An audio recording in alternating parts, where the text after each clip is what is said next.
Welcome to this screencast at businesswaiter.com.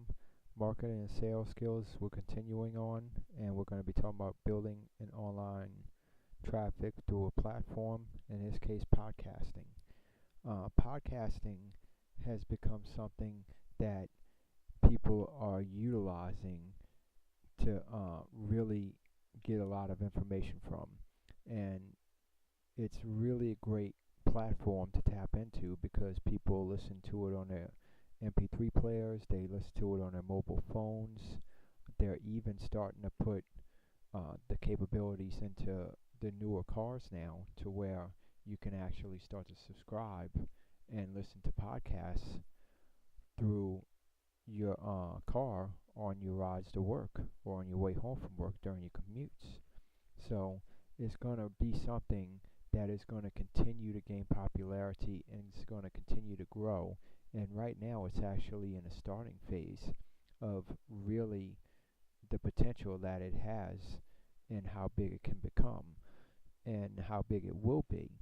So this is definitely a platform that you want to utilize in building your online business because this is going to be one of the main avenues that you can use to really get brand recognition, to really start to build your list and to get people to know who you are and what your business has to offer to them and how your business stands apart from other businesses and what value you bring to them.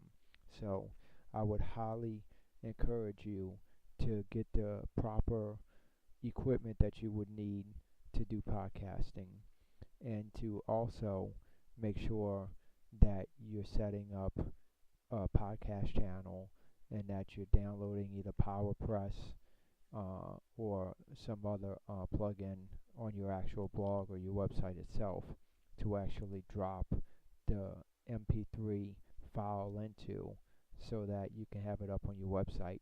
But you are going to want to use domain hosting for podcast or MP3 files because they can be a little bit large.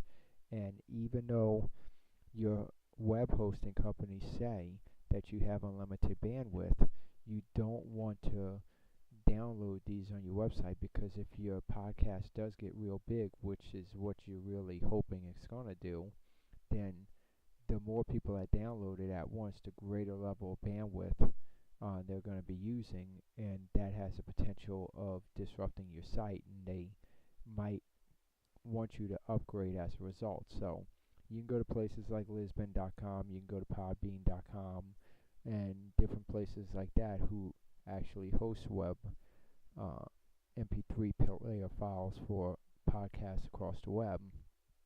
But they'll allow you to have a certain amount of storage that's free. I think it's up to 50 megabytes. And then after that, each month you have rolling storage that you pay for. Some plans start at 5, some plans start at 12. Just really depends on how much space you're going to need for your podcast and how often you podcast and how big your files are going to be and so forth. So you're going to want to use probably FeedBurner as your main feed because if you just rely on the people who are holding your MP3 files for hosting for your podcast, well, if your account ever gets disrupted, whether it's through a payment not going through or whether it's through you trying to switch, they might hold your audience or your subscribers um, as hostage and you won't be able to take them with you. But if you have everything going through FeedBurner, then no matter where you move your podcast hosting, your subscriber base is going to be based out of your FeedBurner through Google. So you're not going to have to worry about losing your subscribers. But another great thing about podcasts is that you can create an iTunes channel, and that is really the main platform you want to get into to get people to listen to your podcast and to really start to drive traffic to your website or your landing page to start to build your list. So I hope that this helps you and that those things have been insightful to you. And until next time, this is businesswaiter.com. I want to invite you to come over to our website. We have some free gifts for you there, and we have other things that can help you in building your business. So Until next time, thisbusinesswitter.com.